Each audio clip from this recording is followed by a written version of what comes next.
Bareilly trade unions federation के उप महामंत्री संजीव मेहरोत्रा ने भारत में लगातार घट रही जन्म दर को लेकर चिंता व्यक्त की है। उनका कहना है कि क्या भारत, जो दुनिया का सबसे युवा देश माना जाता है, आने वाले वर्षों में बूढ़ा होने की ओर बढ़ रहा है। यह सवाल अब केवल एक चर्चा का विषय नहीं, बल्कि एक गंभीर चिंता बनता जा रहा है। जिस देश में कभी बढ़ती जनसंख्या को सबसे बड़ी चुनौती माना जाता था, वहीं अब घटती जन्म दर को लेकर चिंता बढ़ने लगी है। संजीव मेहरोत्रा ने बताया कि एक समय था जब देश भर में छोटा परिवार सुखी परिवार का नारा सुनाई देता था। सरकारें लोगों को कम बच्चे पैदा करने के लिए जागरूक करती थी ताकि बढ़ती आबादी पर नियंत्रण पाया जा सके। लेकिन अब तस्वीर बदल रही है। भारत में जन्म दर लगातार घट रही है और विशेषज्ञों का मानना है कि अगर यह सिलसिला इसी तरह जारी रहा तो आने वाले दशकों में इसका असर देश की अर्थव्यवस्था और सामाजिक ढांचे पर दिखाई दे सकता है। ताजा आंकड़ों के अनुसार भारत की कुल प्रजनन दर यानी फर्टिलिटी रेट अब लगभग 1.9 रह गई है, जबकि जनसंख्या को स्थिर बनाए रखने के लिए यह दर कम से कम 2.1 होनी चाहिए। देश के 28 राज्यों में से 22 राज्यों में जन्म दर अब इस स्तर से नीचे पहुंच चुकी है।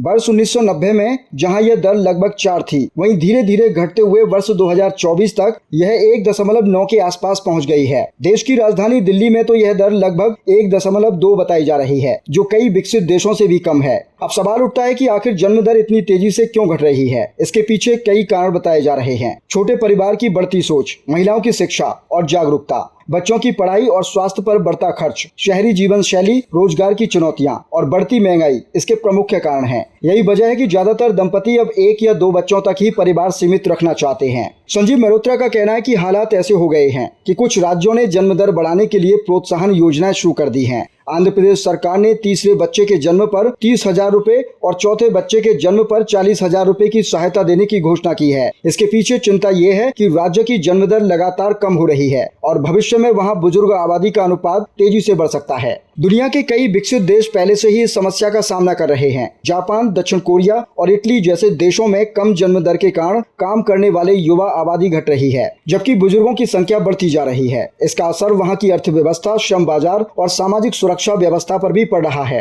भारत अभी दुनिया का सबसे युवा देश है और यही उसकी सबसे बड़ी ताकत भी मानी जाती है। लेकिन यदि जन्म दर में गिरावट का यही क्रम जारी रहा तो आने वाले वर्षों में यहाँ भी कामकाजी आयु वर्ग की संख्या कम हो सकती है और बुजुर्ग आबादी का प्रतिशत बढ़ सकता है।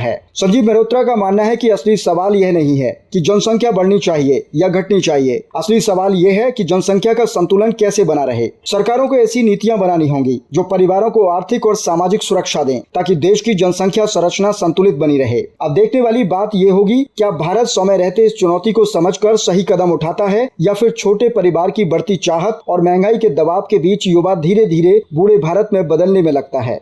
में शामिल एलन मस्क ने भारत की घटती जन्म दर पर गहरी चिंता दर्शाते हुए एक नई बहस को जन्म दिया है। नए आंकड़ों के अनुसार केवल एक दशक में ये दर 2.3 से घटकर 1.9 पर आ गई है।